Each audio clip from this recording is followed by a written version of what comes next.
It's Jijelicious Storytime. Halo teman-teman, gimana kabar kalian semua? Semoga sehat dan bahagia selalu ya. Di video perdana ini, perkenankan kami memperkenalkan channel ini sejenak. Jijelicious Storytime atau yang nantinya akan disingkat menjadi JST adalah sebuah channel yang menceritakan tentang kasus-kasus kriminal, baik yang sudah terpecahkan maupun yang masih menjadi misteri, dari dalam negeri maupun dari luar negeri.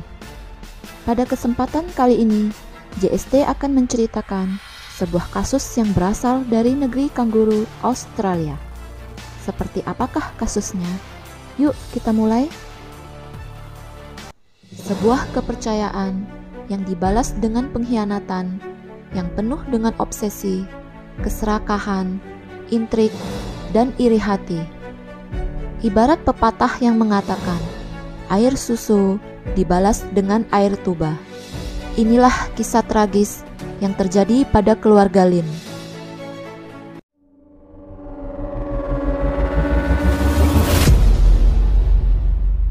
Keluarga Lin adalah keluarga yang cukup berada. Mereka tinggal di daerah North Epping, New South Wales, Australia. Sebagai kepala keluarga, Min Lin yang berusia 45 tahun adalah seorang pekerja keras dan pemilik sebuah agen surat kabar. Di sana dia tinggal bersama dengan istrinya yang bernama Yun Lin, 43 tahun.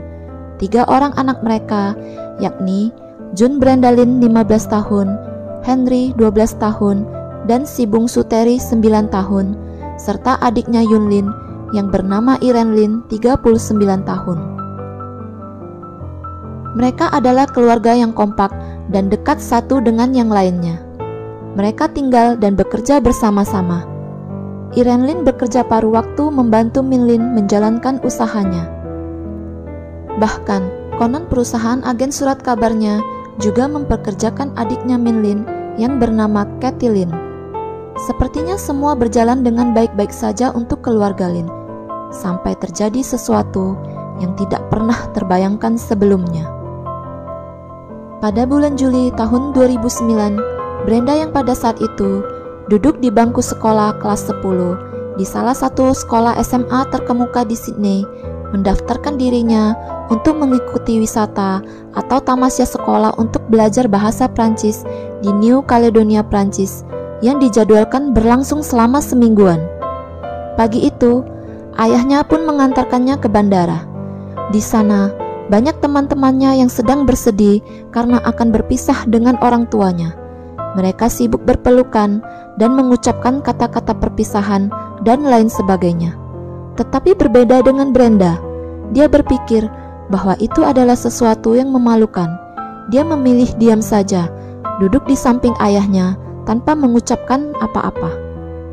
Sampai akhirnya, tibalah saatnya dia pun naik pesawat dan berangkat menuju ke negara Prancis. Pada pagi hari tanggal 18 Juli tahun 2009, Kathy dan suaminya yang bernama Robert, 47 tahun, datang ke agen surat kabarnya Min Lin. Tapi tidak seperti biasanya, pintu masih tertutup rapat. Hal ini menimbulkan pertanyaan dan kecurigaan. Min Lin terkenal dengan kerja kerasnya, di mana dia hampir tidak pernah menutup usahanya. Bekerja 7 hari dalam seminggu demi untuk keluarga dan berusaha memberikan pendidikan yang terbaik untuk anak-anaknya. Mereka pun segera pergi ke rumah Min Lin untuk mengecek dan mencari tahu apa yang telah terjadi. Rumah Min Lin hanya berjarak sekitar 300 meter saja dengan rumah Kathy dan suaminya. Sesampainya di rumah Min sekitar jam 9 pagi, mereka menemukan bahwa pintu depan rumah Min tidak terkunci. Mereka segera naik ke lantai 2 dan menemukan banyak bercak noda darah di dinding dan di sepanjang lorong kamar tidur. Kathy yang ketakutan kemudian segera menghubungi polisi. Dengan terbata-bata berusaha menceritakan apa yang telah dilihatnya. Ketika sedang menunggu polisi datang, Robert pergi meninggalkan Kathy sendirian di sana untuk menjemput orang tuanya Min yang berada di kota Maryland. Dikarenakan wajah para korban yang rusak parah, polisi dan para medis yang datang sampai harus menggunakan analisis forensik untuk mengidentifikasi setiap korban. Dari hasil penyelidikan, ditemukan bahwa kelima korban adalah Min Lin, Yun Lin, Henry, Terry, dan Irene Lin. Semua korban telah dipukul menggunakan sebuah palu, dan juga di mana 4 dari mereka sepertinya juga telah dicekik. Satu-satunya yang selamat dari kejadian mengerikan tersebut adalah Brenda, karena pada saat itu dia sedang berada di negara Prancis. Kabar tentang kejadian mengerikan tersebut dengan cepat menyebar.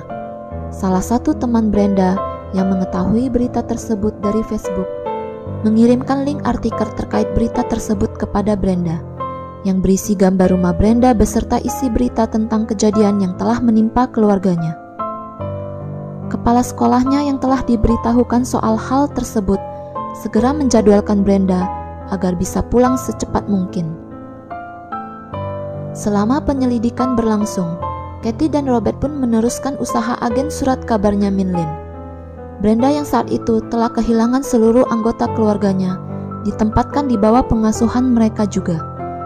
Robert kelihatannya sangat menginginkan sekali hak asuh atas Brenda. Bahkan, hanya beberapa jam setelah kejadian, dia telah menawarkan diri untuk mengasuhnya. Selama sebulan, tidak ada petunjuk sama sekali tentang siapa pelakunya. Walaupun begitu, dari hasil penyelidikan yang dilakukan, satu persatu bukti mulai terkuak. Polisi tidak menemukan bukti adanya pembobolan di rumah Min Lin. Mereka mencurigai bahwa pelaku memiliki kunci sehingga bisa masuk ke dalam rumah tanpa merusak pintu sama sekali. Pelaku sepertinya juga mengetahui seluk-beluk rumah korban dengan sangat baik. Begitu juga tidak ditemukan adanya pengerusakan dan pencurian yang dilakukan oleh pelaku.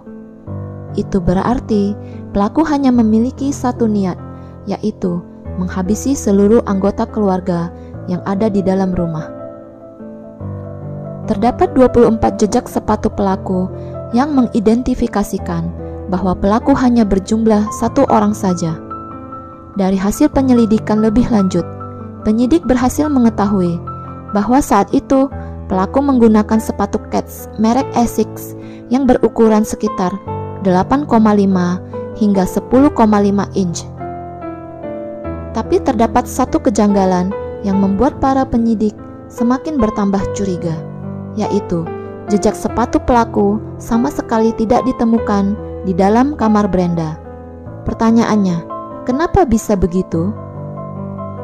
Jika seluruh keluarga telah dihabisi, seharusnya pelaku juga pasti akan mencari Brenda.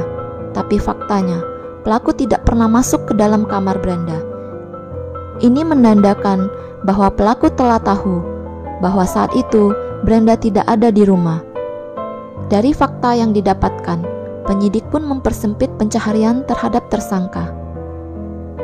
Satu lagi hal yang menarik perhatian adalah ketika penyidik mendengarkan ulang rekaman pembicaraan telepon kepada polisi yang dilakukan oleh Kathy saat pertama kali menemukan para korban. Penyidik memerlukan waktu untuk menerjemahkan bahasa Kantonis yang digunakan oleh Kathy ketika berteriak panik kepada Robert.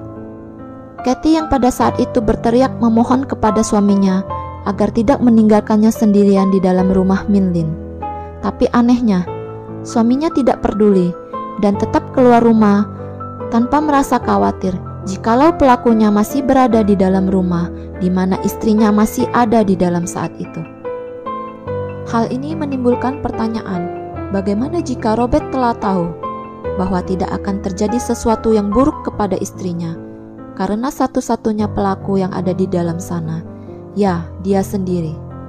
Tentu saja semua itu hanyalah teori sementara saja, tanpa adanya bukti yang kuat.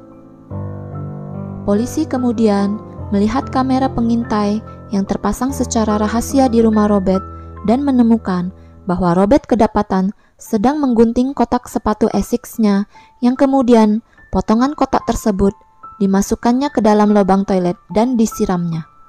Robert juga terlihat membersihkan garasinya di pagi hari sesaat setelah kejadian yang menimpa keluarga Lin. Polisi kemudian menggeledah rumahnya dan menemukan noda darah di lantai garasinya. dari hasil penyelidikan, ditemukan bahwa noda darah yang dinamakan stain 91 oleh polisi ternyata mengandung DNA 4 orang dari kelima korban.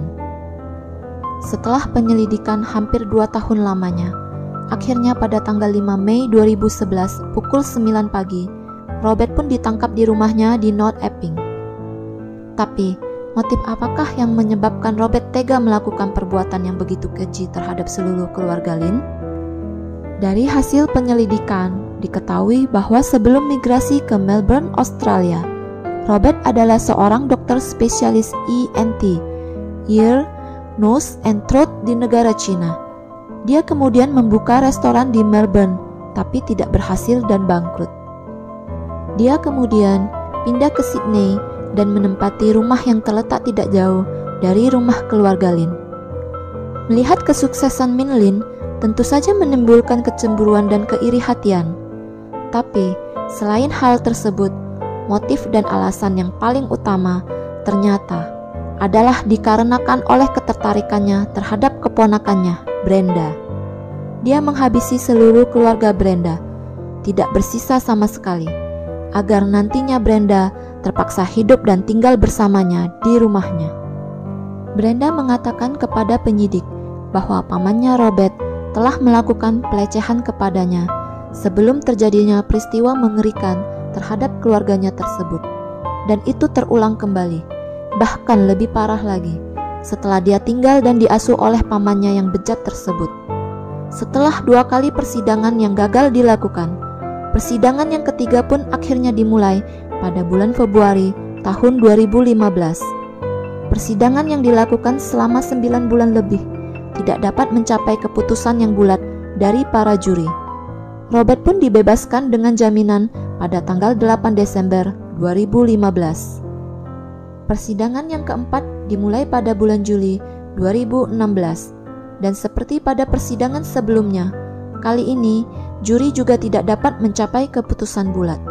Hakim akhirnya memutuskan bahwa akan diambil keputusan mayoritas, yakni 11-1, di mana akhirnya Robert dinyatakan bersalah atas 5 pembunuhan yang dilakukannya. Pada 13 Februari 2017, Robert dijatuhi 5 hukuman penjara seumur hidup tanpa kemungkinan adanya pembebasan bersyarat sama sekali. Dengan dukungan istrinya, Kathy, yang masih bersikuku bahwa suaminya tidak bersalah, Robert sampai saat ini masih berusaha untuk melakukan upaya banding terhadap keputusan pengadilan tersebut. Brenda, walaupun telah kehilangan semua anggota keluarganya, kini hidup bahagia dengan teman-teman baiknya dan mantan kepala sekolahnya, dengan semua orang yang mendukung dan menyayanginya. Demikianlah sedikit cerita tentang keluarga Lynn yang sungguh sangat tragis. Bagaimana menurut teman-teman JST tentang kasus ini? Apakah keadilan telah ditegakkan? Apakah Lien Bin Xie alias Robert telah mendapatkan ganjaran atas perbuatannya? Apakah obsesinya terhadap Brenda merupakan awal tragedi terhadap keluarga Lynn? Atau mungkin ada motif lainnya? Apakah penjara seumur hidup merupakan keputusan yang tepat? Atau mungkin seharusnya hukuman matilah yang lebih pantas untuknya? Dengan senang hati, kami akan menunggu pendapat dari teman-teman JST semuanya. Jangan lupa tulis di kolom komentar ya. Mohon maaf jika ada kata-kata yang salah dan tidak berkenan. Apabila teman-teman suka dengan cerita ini, tolong bantu di like, share, and subscribe ya. Akhir kata, stay safe, stay healthy, stay at JST. See you on next video. Bye-bye.